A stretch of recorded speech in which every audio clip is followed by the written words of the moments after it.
In this episode of Shaping the Future, I'm speaking with Christian Kroll, founder and CEO of Ecosia, the world's largest not-for-profit search engine that actually uses profits to plant trees. Christian has built a true 21st century enterprise that sees profit in terms of how much carbon they can lock up while respecting privacy and paying taxes. To paraphrase Christian, no one should be able to call themselves a billionaire until they absorb 1 billion tons of carbon from the atmosphere. Every ad clicked on the Ecosias search engine means that trees get planted that support communities and the environment. It is a simple choice that all of us can make, to switch a daily activity like web searching to actually having a positive impact on the climate. Christian also talks about a growing generation of green technology innovators who are doing things differently. Forget the usual billionaires with macho space toys and start listening to the next generation who are focused on repairing the earth and shaping a world that is actually better for all of us. Please do subscribe as we have more interviews coming on a range of subjects from climate science, global security, and the killing of activists in regions like the Amazon. All of these interviews are with key people who are playing a role in forging a survivable path to the future, whether that be by warning or by designing. You can also support this work via Patreon, which will help me turn around episodes faster. Thank you. Okay, Christian, thank you very much for taking the time to speak to me today. It's great to have an opportunity to learn more about Ecosia. Most people know that Ecosia is a green search engine. What is the difference when Google says at the bottom of its page, carbon neutral since whatever year, and Ecosia's approach to a sustainable tech business? Yeah, so I think, we're also a search engine, so there's no real big difference there. You can either use Google or Ecosia and get more or less the same results. But the big difference is that we don't stop at carbon neutral, but actually go way beyond. So for example, when you're searching with Ecosia, clicking on advertisement and we're generating money, then we're using the profits from those this advertisement income to finance tree planting projects around the world. And we've already financed 125 million trees so far.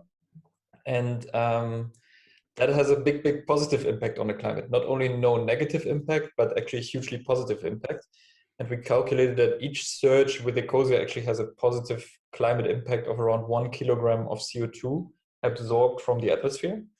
And compared to the potential negative impact of a surge of 0.2 gram, that's what a factor 5,000 or something like that, more positive impact that you're having instead of just avoiding the small negative impact. So yeah, you're not only not harming the climate, which is nice, but really you're contributing to repairing our climate and our planet, our ecosystems. You're helping the communities who live in our tree planting projects.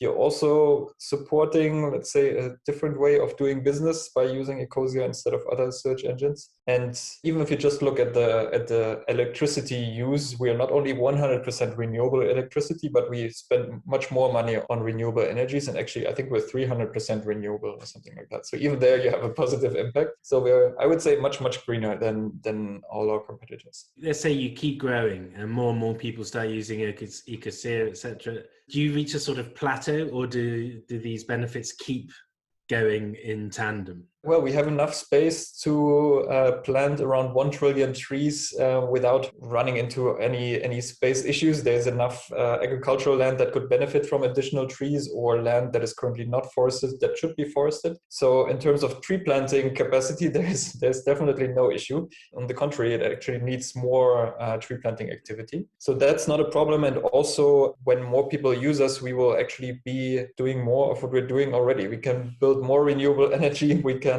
basically finance more tree planting projects, so there's no limit. Cool. So yeah, so if there's a choice, it's a good one to make. So over 20 years ago, when I first used a search engine to navigate web pages and bought into this ethos of big tech companies, it seemed like a hopeful period. And I think whether we like it or not, even those commenting on my feeds that it's too late to tackle climate change, all this kind of stuff, we are all using big tech to orchestrate our lives, even these comments, and it feels like a more cynical time now. Where do you think where did our techno dreams go wrong in that period? Yeah. So I think, I mean, you can, even if things aren't great at the moment, especially when it comes to the market dominance of many of the tech players, you can still choose. And I think that's what everybody of us can do. Just choose a different search engine, choose a different mail provider. There are better options out there than the standard ones. It's not hopeless, basically. I also hope that the big tech companies will start waking up to what they're missing out on, and that is Apple, Google, Microsoft. They're generating billions of profit every year. And I hope that overall society will soon wake up and realize what kind of a problem climate change actually is. And then that those big companies also make use of their huge funds to actually really have a meaningful impact to solve climate change. So that's already starting to happen a little bit. But for me, that's kind of what the climate targets they have. They are nice, but considering what they could be doing, they're just really, well, almost nothing. And that I hope will happen more. I personally, of course, also hope that this concentration of market power, in some cases even monopolies, like in Germany, where I'm based, Google has, I think, 97% market share. That's not good, no matter which market you're talking about, but especially in search, that's not good because a lot of people get their information from searching. So I hope that this will also change. You conceived Ecosia sort of part of the journey that we're all taking in an uncertain future. And this podcast is basically trying to conceive of a future that we all want to live in. How do you see Ecosia in this journey into 2030, 2050, in this kind of timeline that everyone's trying to visualize from a business perspective? Yeah. So, well, I started Ecosia, I think 11 years ago, and that was basically right after my studies. And I just wanted to do something good, but I didn't really know what this would be. So it was just a hunch that tree planting is nice. And I know a little bit about tech, so why not start a search engine that plants trees? So that was basically the idea. But now, kind of 11 years in, I realized that Ecosia is really part of a bigger transformation that needs to happen in society. We need to move away from a society and from an economic system that is based on destruction of our planet. We need to move very quickly to the point where we're not only where we stop destroying, but then already continue and to the next phase, which is we really start repairing. So I think a lot of companies now have the ambition to become net carbon neutral, and that's nice. But that's still not enough. Like we should have done that in the 80s or I don't know when. Now it's too late for that. We have to already think what can the next step be, and that is really becoming regenerative, really becoming climate positive. And I think for this kind of transition, for this transition to a regenerative world, Ecosia can be a great example or even a great role model because we have a massive positive impact. We are one of the, I think if you look at the positive impact per employee, I think we're one of the best ones out there. And we see a lot of big corporations who are interested in what we're doing. We see a lot of young, smart, talented people who would only work at a company like us because they know how important climate change is. And I think there's a big transformation happening, and I hope that we as Ecosia can have a contribution to that transformation. Okay, yeah, I think you touched on two things there. One is this kind of idea of a new model for future tech startups, but also other businesses who have to really try and think about how they're going to operate in the coming years, and also this the idea of new entrepreneurs. It's a different landscape, isn't it, to 20 years ago? You're not just trying to be any of these great big guys who have so much money that they end up looking kind of ridiculous in today's world. Yeah. For me, that's really, this model is, I think, outdated. Maybe I live in my small bubble, but I see a lot of people around me thinking the same way. And I think really, if you're in the 21st century, I think you should only be allowed to call yourself a billionaire if you've actually absorbed 1 billion tons of CO2 from the atmosphere. This should be the new billionaires club. And out of the billionaires that I am seeing on the Forbes normal billionaires list, none of them has achieved that. So I think this is the change that needs to happen in society. And I see a lot of also young entrepreneurs. Like we've recently launched a project called Tree Card that by now it's its own business. And it's basically a debit card that you use like a normal debit card, but every time you make a payment, a small share of the payment goes to tree planting projects. And this project was launched by a few very young entrepreneurs, I think 21 years old. They already started businesses previously, really successful and like on a very, very good trajectory. And they could have probably started their next for-profit venture and made millions, hundreds of millions, or even billions, whatever. But they were not interested in that. Of course, they wanted to make some money, but the climate impact was really much more important to them. And that, so I see that rather often now, and I think that is really different from how people thought 20 years ago. Because in the end, I mean, I even feel like what do you want to do with billions? Like what is a billion useful for if you don't? So what we did with Ecosia, we gave up the right to ever sell the company or ever take any profits out of the company. So with that, I basically made sure that I will never become a never have a multi-million euro or dollar bank account. But that for me just feels fine because I know that I have certain needs. I need to be able to fulfill them. I want to have some kind of a little bit of security to pay my rent and also make sure that I won't die hungry and poor. So a little bit of stability there. But beyond that, I feel like many people realize with money, you can't buy happiness. With money, living with money in a world that is basically going down is also not really nice. So I think people are looking for new types of purposes than just becoming rich. Sure. And I think planting trees or just helping our planet is one of the best things that you can do if you have money. Well, planting trees is obviously it's very tangible and it's very real and very necessary, and it kind of opens the door for all kinds of ideas now of contributing towards this future that we're trying to envisage, really. I've got another question here. The youth movement, parents, Extinction Rebellion, all these groups have made a stand in recent years on the climate issue and environmental issue. But the pandemic seemed to create an impact. All we had left to play with was technology. How can we use technology better to make widespread statements from civil society that cross the boundaries and unify voices? Because we are in a global world now, whether we like it or not. Yeah, so I think technology can really play a good role. However, I like technology and I think we should keep further developing technology, but I think the real power was created when a lot of people actually went to the streets and started protesting. And I don't know, a Facebook comment is just not the same as going to the streets. So I think we still need that in the mix. I personally would hope for technology that is also focusing more on the well-being of not only the people, but also of us as a society. So a lot of like social networks, for example, are optimized for making users use their platform as long as possible, even though that doesn't necessarily have a good impact on society. It makes additional advertising revenue, but it doesn't make the people happier using social media for 3-4 hours a day. So yeah, I think that needs to change. So overall, as a society, we just really need to change our focus from making profit or generating money or generating GDP to really the question, what is important for our well-being? What is the new kind of GDP that we are aiming for, and gross happiness product or something like that? And then what factors play into that and how can we achieve this? And basically reprioritize what businesses or even states aim for.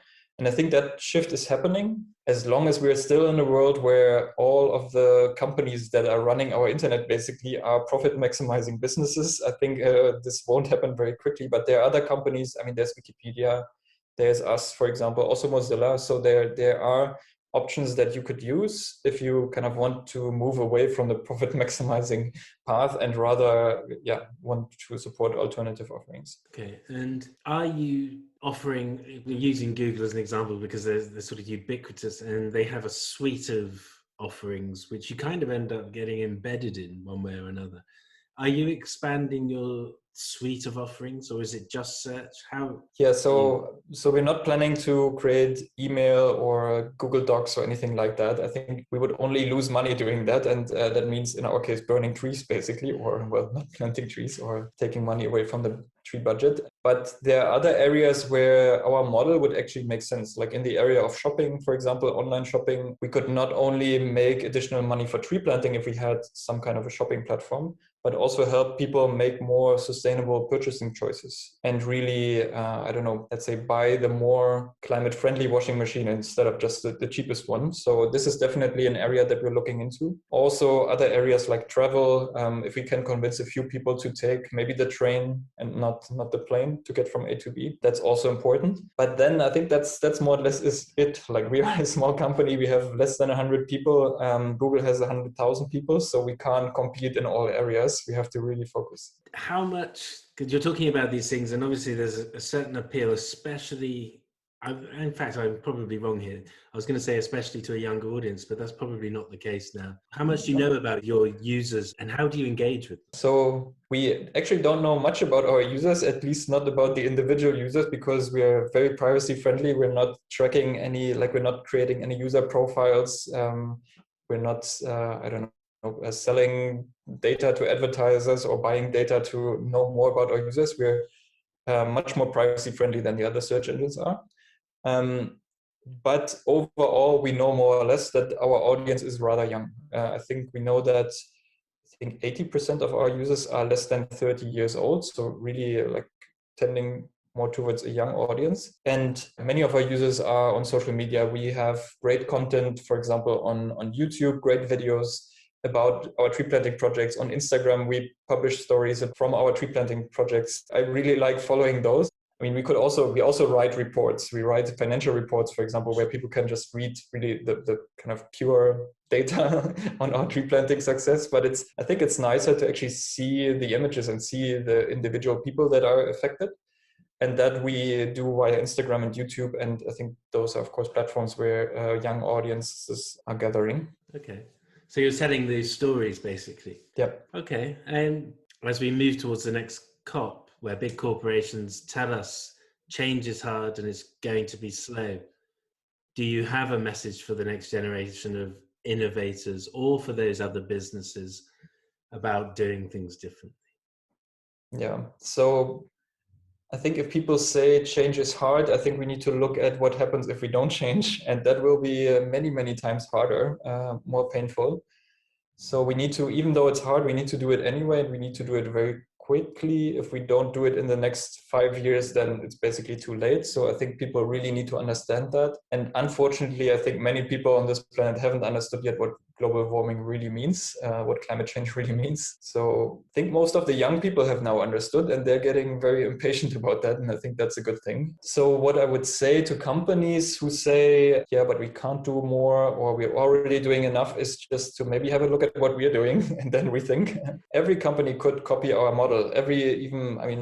If you're selling soft drinks, you could say all of the profits that we're making goes to tree planting. I would not be offended by that. And I think that would be awesome.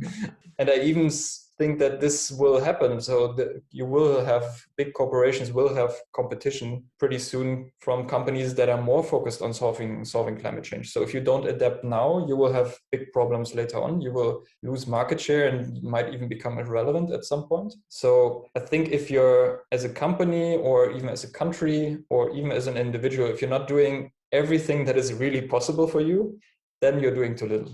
And I think people are underestimating what's really possible. Like many companies say, yes, but we are already on 100% renewable energy. Well, that's not all you can do. You can go to 1000% renewable energy. You can invest a lot more and you don't even lose money. Like those investments are profitable. Yeah. So I think a lot of organizations still, maybe some of them now have this kind of at the top list of their priorities, but there's still a lot of organizations who now only kind of start thinking about this and climate change, or let's say the whole climate topic is basically a subtopic of the marketing department, and the marketing department needs to find a way to communicate how green the company is even though it actually isn't.